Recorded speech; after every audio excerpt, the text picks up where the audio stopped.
নমস্কার, কেমন আছেন আপনারা? সীমাস বিউটিফুল ব্লগে আপনাদের সকলকে স্বাগত জানিয়ে আজকে আমার ব্লগটি শুরু করলাম।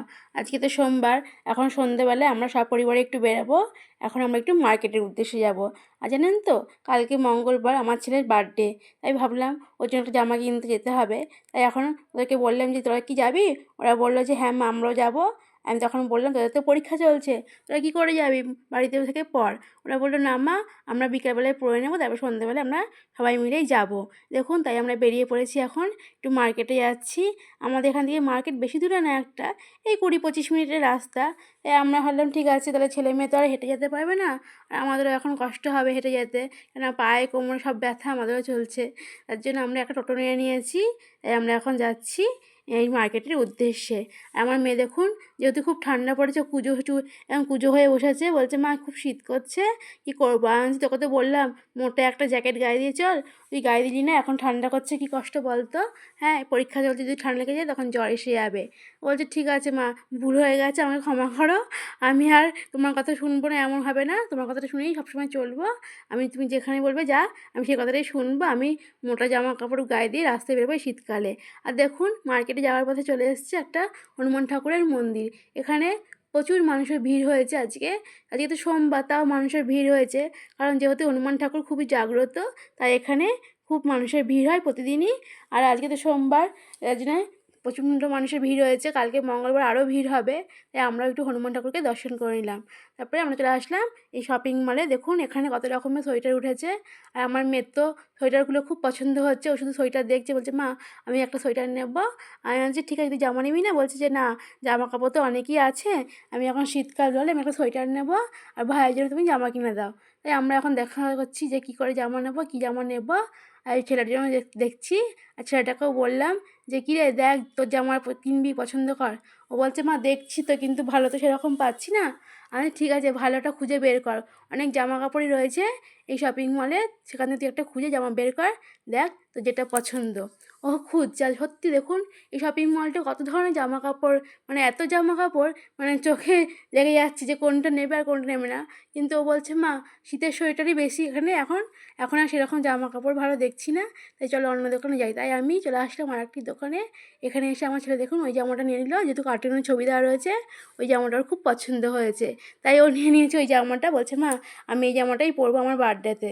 আর আমার মেয়েকে বললাম দেখ, তুই যখন ছোটো ছিলিস তখন তোকে ওই বাচ্চাদের জামাগুলো খুব পরিয়েছি, আর পুরো ডল পুতুলের মতো দেখতে লাগলো, তুই এখন পরবি, নিবি একটা জামা? বলছে না মা, আমি এখন তো ছোটো নেই, বড়ো হয়ে গেছি, তাহলে আমি ছোটো হয়ে যাই বলো, তাহলে আমি ওই জামা নিয়ে পরতে পারবো, আর তুমি আমাকে ডল পুতুলের মতো সাজিয়ে দেবে। আর আমি হ্যাঁ তাই করি চল। এই কথাটাই ওকে বললাম, ও তখন হেসে ফেলেছে লজ্জায়। আর দেখুন, আমরা এখন চলে এসেছি সেই একটা জায়গায় যেখানে খুব খিদাও পেয়ে গেছিলো। আর আপনাদের এখান দিয়ে কাজে যেত, তাই এখান দিয়ে একটা বউ হচ্ছে, একটা মহিলা এখানে লিট্টি চোখা বিক্রি করে, সেখানে আমরা লিট্টি চোখা বসে খেয়ে নিলাম। আর আমরা আপনাদের সঙ্গে দেখা নিলাম সেই মন্দিরটি। আমরা ফিরে পথে দেখলাম যে হনুমান ঠাকুরের মন্দিরের সামনে একদম ফাঁকা, তাই আপনাদেরকে হনুমান ঠাকুরের মুখটা দর্শন করে নিলাম। আর আজকে তো মঙ্গলবার, যেহেতু আমি হনুমান ঠাকুরের পুজো করি, আর আমার ছেলের জন্মদিনও আজকে, তার জন্য কি করব, নিরামিষে আমাকে রান্না করতে হবে, আমি হনুমান ঠাকুরের পুজো করি বলে। তাই আমি আমার ছেলেকে বললাম, বাবু তোর তো জন্মদিন, তোকে আমি নিরামিষই খাওয়াবো, আমিষ কিছু করে খাওয়াতে পারবো না। তখন ও বললো কি, ঠিক আছে মা, কোনো অসুবিধা নেই, আমি নিরামিষই খাবো, তুমি আমাকে কী কী রান্না করে খাওয়াবে বলো তো। আমি বলছি কী আবার রান্না করে খাওয়াবো, নিরামিষ যেটা ভালো ভালোই তোকে রান্না করে খাওয়াবো। বলতে ঠিক আছে, আমার জন্য গোল গোল একটু আলু ভাজা করো। আমি বলছি হ্যাঁ হ্যাঁ, গোল গোল আলু ভাজা তোর জন্য করবো, যেহেতু সেটা ভালো খাস। আর জানেন তো, ও সেরকম কোনো সবজি খায় না, কারণ ওর ছোটোবেলা থেকেই শুধু আলু ভাজা আলু ভাজা, আর কোনো সবজি ওকে খাওয়াতে পারি না। আর মাছ মাংসর মধ্যেও মাছ তো খায়ই না, ডিমটা একটু ভালোবাসে, মাংস সেরকম একটা খায় না ও। আর খাসির মাংস তো খেতে চায় না। মুরগির মাংস একটুখানি ভালো করে রান্না করে দিলে খাবে, নাহলে না। তাই আজকে মঙ্গলবার যেহেতু, আজকে তো আর মাছ মাংসের কোনো কিছু রান্না করতে পারবো না, তাই ওর জন্য একটু পায়েস করে নিচ্ছি, আর একটু আলু ভাজা করবো। আর ও বলছে মা, আমি স্কুল থেকে এসে কিন্তু দেখতে চাই যে তোমার রান্না হয়ে গেছে, আমার কিন্তু গন্ধ শুকেই খিদে পেয়ে যাবে, তাই তুমি তাড়াতাড়ি করে রান্নাটা সেরে রাখো। আমি বলছি হ্যাঁ বাবু, তুই স্কুল থেকে আসতেই দেখবি যে আমার সব রান্না রেডি হয়ে গেছে, আর তুই স্নানটা করে নিবি, আমি তোকে চট করে খাইয়ে নেব।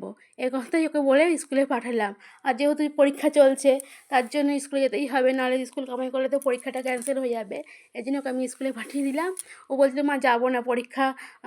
আমি বলছি, না পরীক্ষা তো কী হয়েছে, মা যাবো না। আমি বলছি, না এটা তো পরীক্ষা, ক্লাস টেস্ট হোক আর ইউনিট টেস্ট হোক, পরীক্ষা যখন দিতেই হবে তোমাকে, তাই তুমি যাও, কোনো অসুবিধা নেই। তুমি এসেই স্কুল থেকে আসার পরই তোমাকে সব কিছু আমি ঠিকঠাক করে রেডি করে দেবো, তুমি খেয়ে নেবে।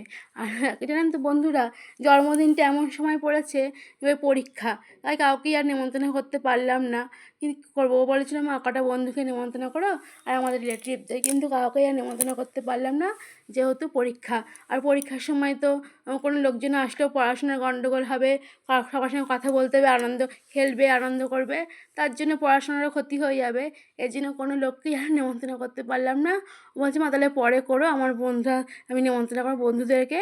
আমি বলছি, ঠিক আছে দেখবো, যদি পরীক্ষা ভালো করে দিয়ে আগে ওইসব চিন্তা করিস না, আগে পরীক্ষাটা ভালো করে দে, তারপরে পরে চিন্তা করে দেখবো যে লোকজনকে কখন বলা যায়। আবার তো পরে ঠান্ডাটাও বেশি পড়ে যাবে, তখন কাউকে বললে আবার বলবে, এ বলবে আসবো, ও বলবো আসবে না, ঠান্ডা পড়েছে।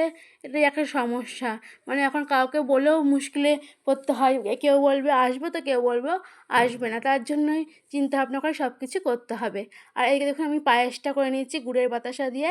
পায়েসটা, এই জন্মদিনের পায়েসটা গুড়ের বাতাসা দিয়ে করলেই আমার মনে হয় ভালো লাগে, দেখতেও কালারটা সুন্দর হয় আর গন্ধটাও খুব ভালো লাগে। তাই আমি এই জন্মদিনের পায়েসটা বাতাসা দিয়ে করারই চেষ্টা করি। আমার মেয়ের বেলাও তাই, যখন মেয়ের জন্মদিন থাকে তখন আমি গুড়ের বাতাসা দিয়েই পায়েসটা করি, আর ছেলের সময়ও আমি তাই গুড়ের বাতাসা দিয়েই পায়েসটা করে নিলাম। আর জানেন তো বন্ধুরা, আমার ছেলের কী স্বভাব, যে সবসময় বলবে কি, মা আমার জন্য ভালো কিছু সবসময় করবে, খাবার দাবার সবসময় ভালো ভালো খাবার করবে। তাই ওকে সবসময় ভালো ভালো খাবার করেই খাওয়াই। কিন্তু ও বলছে যে না, জন্মদিন উপলক্ষে বেশি আমি কী কী মেনু আছে আমাকে বলো। আমি বলছি তখন ঠিক আছে, তোর জন্য আমি গোল গোল আলু ভাজা করবো, চাটনি করবো, পোলাও করবো, তারপরে তোর জন্য করবো পটেটো রেজালা। বলছে, ওরে বাবা পটেটো রেজালা আবার কী মা? আমি বলছি, তুই যখন খাবি দেখবি তখন পটেটো রেজালাটা কীরকম। বলছে, ঠিক আছে মা দেখবো, তাহলে তুমি কী করে পটেটো রেজালাটা করো। আমি, তুই তো দেখার আগেই আমার রান্নাটা হয়ে যাবে, তোকে আমি বলে দেবো যে এই করে রান্নাটা করেছি। আর জানেন তো বন্ধুরা, যখন ওরা স্কুল থেকে এসে খেয়েছে, ওকে আমি খেতে দিয়েছি, তো সেই ভিডিওটা আমি করতে পারিনি, কারণ ও এত খিদে পেয়ে গেছিলো, আর গন্ধ শুকেই ওর খিদে পেয়ে গেছে বলছে। তাই আমি চট করে ওকে স্নানটা করিয়ে দিলাম, দিয়ে ওকে আমি খেতে বসিয়ে দিয়েছিলাম। তার জন্য আর ভিডিওটা আমি করে উঠতে পারিনি, কিন্তু ও খেয়ে এত ভালো লেগেছে পটেটো রেজালাটা আর পোলাওটা, যে ও বলছে মা হেব্বি হয়েছে, হেব্বি হয়েছে, আমাকে আরেকদিন করে খাওয়াবে। নিরামিষ খাবার তো কী হয়েছে, খুব ভালো রান্নাটা হয়েছে মা তোমার। তার জন্য ও বলছে যে মা আমাকে আরেকদিন করে খাওয়াবে। আমি বলছি, ঠিক আছে তুই এখন খেয়ে হজম কর, তারপরে আমি তোকে আরেকদিন করে খাওয়াবো।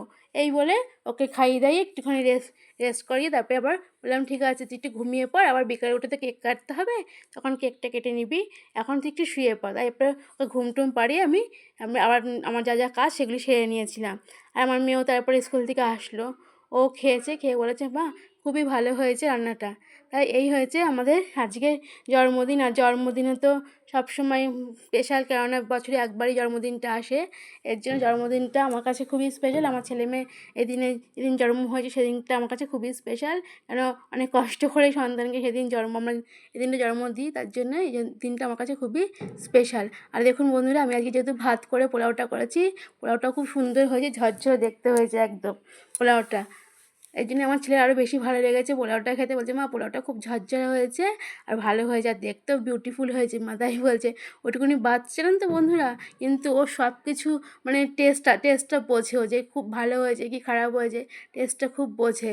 আর ও খেতে যেহেতু খুবই ভালোবাসে, এর জন্য আমি ভালো করে একটু পোলাওটা রান্না করার চেষ্টা করেছিলাম আজকে ওর জন্য। আর কি জানেন তো, জন্মদিন বলে কথা, ওর মনটা একটু খারাপ হচ্ছিলো যে একটু মাংস টাংস খেতে পারলাম না, কিন্তু কিছু করা ছিল না, যে হনুমানজির পুজো করলাম, তার জন্য আমাকে আজকে নিরামিষই করে ওকে খাওয়াতে হলো। আর কি ও বলছিল, মা ঠিক আছে আমার মনটা খারাপ হচ্ছে না তো, আমি তো মা আমি তো বুঝতে পারছি ওর একটু মনটা খারাপ হচ্ছিলো যে আমি একটুখানি কিছু খেতে পারলাম না। আমি, ঠিক আছে কালকে তোকে ভালো কিছু রান্না করে খাইয়ে দেবো, জানেন তো। আর আপনার দাদা বলছিল যে ঠিক আছে তুমি একটু করে দাও না, যখন বাচ্চা বলছে করে দাও না। যে না আমি তো কিছু করতে পারবো না, আমার সব কিছুই এখানে আমিষের না, এখানে সব নিরামিষের রয়েছে, তাই আমি কিছুই করতে পারবো না। আর দেখুন পটেটো রেজালাটা আপনাদের সঙ্গে শেয়ার করলাম বন্ধুরা। আর আমার ভিডিওটা যদি ভালো লাগে বন্ধুরা, আপনারা প্লিজ কমেন্টে জানাবেন, আর আমাকে সাবস্ক্রাইবার করে দেবেন, আর যদি ভালো লাগে একটা লাইক করে দেবেন আমার ভিডিওটি। আজকে তাহলে আসি বন্ধুরা, টাটা।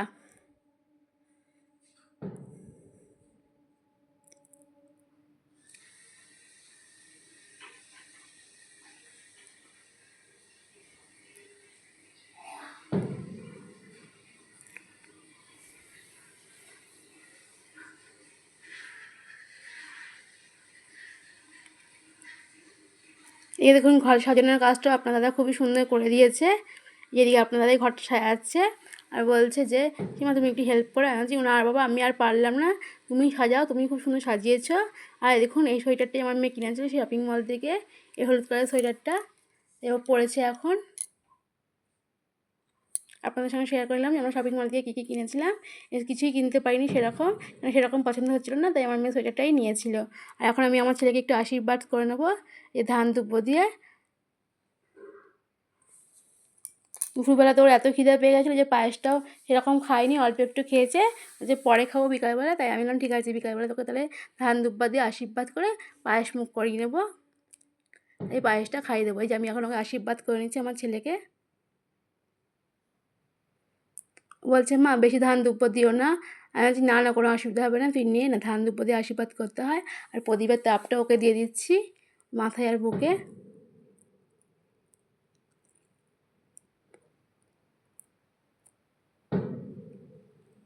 আর দেখুন ওকে এই টাকাটা দিলাম, বলে তুই একটু খেলনা কিনিস।